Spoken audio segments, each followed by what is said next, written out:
Hello, welcome to Casual Veteran Gamer. In the video today we are looking at Tavrio. Now before we get to that, and you might have already noticed, I've got a new headset, so the microphone is different. So please do bear with me while I play around with the settings the next, I guess, couple of weeks. Alright, so let's get into this. This is Tavrio. He is from some faraway land. He is a good guy. Now obviously I'm trying to make someone who looks a bit like Mario here, but with the character creator we've got, it's not been easy. I've tried to get the closest colour hair, given him a moustache, but with the shield dwarfs we don't get many options with the facial hair to get it looking like Mario. Maybe with mods it would be a bit better, but I think the nose here has done pretty well. He is a folk hero. Made him a shield dwarf because Mario's default state is being small. For his eyes, we've got this Sapphire 1, hairstyle 13, facial hair 11, face head number 1 for the shield dwarf. No tattoos, no makeup or anything else. He's going to be a ranger, I've decided. He's a bounty hunter, you know, going after all those dragon type of turtly, spiky shelled things. And a beast tamer. He's been known to consort with things that look like dinosaurs. You know, he's not a city folk. He's not an urban tracker. As for his skills, we get animal handling and survival from being a folk hero, which I think is quite fitting. From being a bounty hunter, we get investigation, and he's going to pick athletics, nature, and perception. For ability points, 17 for strength, 14 for dex and constitution, 14 for wisdom, 8 for intelligence and charisma. I do believe that Mario is fairly strong. So let's get going. I'm going to quickly zip through the level up screens. Then at level 2, we get to pick a fighting style. He's going for 2 weapon fighting. I'll get to why later, something to do with his weapons. As for his spells, I think in keeping with the theme of Tavrio, he's going to pick jump and long strider. Tavrio is known to spend his days running around and jumping around. At level 3, we're going to go with Hunter, not Beastmaster. Maybe you could go with Beastmaster, but it kind of clashes with the fact he's got Find Familiar. And we're going to go with Colossus Slayer. To be honest, you could pick any of these, although on the whole, Tavrio doesn't come across many giants, but he does come across a few. Horde Breaker if you wish. I just prefer Colossus Slayer. Then here, I'm going to pick the Speak with Animals, because he can speak to animals sometimes. I'm not going to pick any replacement spell, so I'm not picking Hunter's Mark. Then we're going to look at his weapons next. So Tavrio here took Lae'zel's Githyanki plate armor. We've just got to the Druid Grove, and we're speaking to Aaron. And there is a chance, it's not guaranteed, but there is a chance that there's a salami here. This is going to be Tavrio's first salami. He will be finding one later. So we can go ahead and equip that. And it doesn't really matter at this point if we have it in our main hand or offhand. It makes no difference. We've got 2 weapon fighting, so we're going to be doing the same damage with both the offhand and main hand attack. So here we are at level 4 for Tavrio. A little shiny metal Tavrio here. And for our feat, we need to recreate the ability where he can eat a mushroom and start shooting up fireballs. So we've got maybe 2 choices. Magic Initiate Sorcerer, because of Firebolt there. Or we can take Magic Initiate Wizard. Now I'm going to go for Magic Initiate Wizard because we will get the Headband of Intellect for him. So we will give him Firebolt. And then, do you know what? Maybe friends. Tavrio's always happy to speak to someone. Make friends. Happy-go-lucky type of fellow. So we'll go with friends. And then for our spell. Now for your spell, you know what? I mean, pick what you want. However, keeping the theme of Mario and how there's several places where he just falls and falls and falls and doesn't seem to take any damage no matter how far he falls, I'm going to take Featherfall. If you're trying to be a bit more power gamey or something, maybe go for Chromatic Orb, especially since we can choose all 6 orbs before having to take a long rest for it. But yeah, I'm going to go with Featherfall.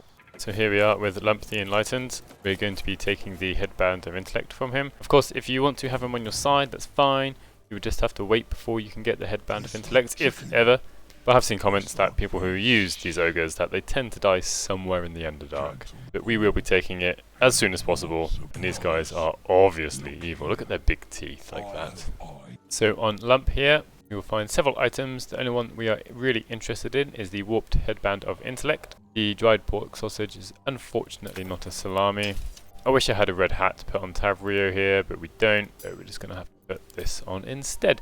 Which now means he's not half bad at shooting firebolts around the place. And inside the goblin camp we have found our second salami here on a goblin appropriately named Butcher Brack. Here is the salami. Salami number 2. Maybe other places to find them, but that's the one we are looking for. And even though Tavrio can't do very much with it right now, we're still going to give it to him because he damn well deserves it. Now he's got 2 salamis in his hands. I'm going to start whacking people with them. So here's Tail the Warg. Bam bam! Hit him twice over the head, as any good Tavrio would do. Salami to the face. Now this is a bit over the top. 2 critical hits. What can go wrong? We get 8 damage, 9 damage, and because of Colossus Slayer, an extra 2d8 on the critical hit. A total there of 24 damage. Oh, Tavrio is feeling good about this. Tavrio will never pass up the chance to pick up some Mycelial Fruit, otherwise known as mushrooms, so that he can turn into Big Tavrio later on when the time is needed. Unfortunately, we can't eat mushrooms anymore, no matter what you do. So what Tavrio has to do instead is make sure everyone else is looking away. He's a bit embarrassed about this. Make sure everyone else is looking away. Throw away the mushroom and he's like, hey guys, I've eaten a mushroom. And then, while no one else is looking, he becomes Big Mario. Oh, I mean, he becomes Big Tavrio. So Ethel here is probably about to give up at the end of our turn. She wants us not to kill her, which is fair. So to get her hair, we can go on. Then we'll get given some choices. Just going to skip through this dialogue. If you want to get a strength hair and then a choice of any other hair that you want, you can just say, keep the girl, I'll take the power. If you don't want to give up Mayrina, but you still want to have some bonus from her, don't pick the ranger option. You can pick intimidation, deception, or intimidation again. And if we pass, take a while. There we are, I just passed it. She's not so happy. She throws a hair, and this is currently just a hair that gives you +1 strength. But if we look in our inventory now, here we are. Auntie Ethel's hair, permanent +1 bonus to strength. If you let her take Mayrina, you get this plus a choice. So Tavrio here is going to use this, so he can have a strength of 18. So Tavrio is a good hero. He wants to go look through all the castles. No wait, Tavrio here is going to try and clear out this camp, just on the off chance that there is a princess inside, since that seems to be his job. And he's got his newfound power. He's eaten some red flower. Flower power! Unfortunately, it's not quite as effective as his role model. He gets to go again. Just going to go for a shove. Look at that crit chance. Oh, I wish he was enlarged at the moment. Anyway, let's go for it.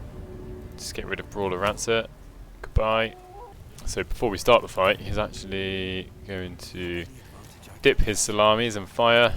So we are dual wielding flaming salamis of death. Alright, Gale gets to go first. Perfect.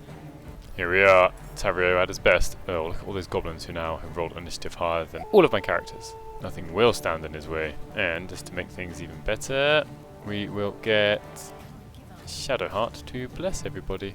This is it, Tavrio. Now or never. Oh, yes. Look at that. Brilliant. Absolutely brilliant. 10 plus 3 plus 6. Tavrio is on fire. So it is finally Tavrio's turn. He's having to do a bit of a jump to catch up to these goblins. And unfortunately, his salamis are no longer flaming. But it still does a very respectable 12 damage, which is the maximum he could do without any more bonuses. Now, if you didn't know, we can actually get to the Githyanki Patrol fairly quickly this way. Obviously, Tavrio can jump a long way. He hasn't got the jump spell, so he will be alone here. He won't be able to, I don't think, jump up here without using the jump spell. Obviously, you could probably use Misty Step, but let's use jump. And up he goes. And just because he can jump this far, he will. And here we are at the Githyanki Patrol. There we are. Joaquin's Rest. And now we can get everyone over that way. One thing I might not have mentioned much so far for Tavrio is which familiar to summon. Trying to stay with the whole Mario theme. Maybe a frog in Super Mario Bros. 3. Dressed up as a frog sometimes, he got the frog suit. Now is as good a time as any to cast Feather Fall. To Gale. Gonna make Tavrio Big Tavrio. Deal with some of these pesky Githyanki. Jump in there, hope for the best. Whack someone with a salami. Tavrio's gonna get ya. Here goes nothing. Oopsie. No one can get away from Tavrio. Not when he's jumping around. We go for a smash. Nice. Look at that. One of the advantages of making Tavrio enlarged is that shove has a great chance to work. Dealing with these pesky Githyanki. And even though they get really far away, still cast Firebolt. 5% chance, or 55. Let's just keep going at the raider. Oh well, can't win them all. Since we have Long Strider and Crusher's Ring, move a long, long way without using up any actions or bonus actions to jump or dash. And we can try to hit person twice. Unfortunately, Lost Sled still doesn't work on the offhand attack. Probably should, but it just doesn't work like that currently. Even on turns where Tavrio gets brought up from the ground, he still gets his offhand attack. Slap round the back of the head with a salami. So let me know what you think of Tavrio. What sort of changes would you make? This is obviously not a build that is optimized in any way. It's just trying to make Mario, but in Baldur's Gate 3 and dual wielding salamis. I tried to use items that are relatively easily obtainable. We can get salamis. I'd say normally one way or the other, most people would come across the warped Headband of Intellect anyway. Let me know what changes you would make, because this could obviously be done in a different way. There's no particular reason to use a ranger. It's just I wanted someone who could dual wield anything and wear medium armor, to be honest. And also it's useful to be able to get the jump and long strider spells. Thank you very much for watching. Made it this far, please do consider subscribing, and hopefully I'll see you in the next one. Shadowheart's going to risk the last level 2 spell slot for everything, and it works out. She can be useful sometimes.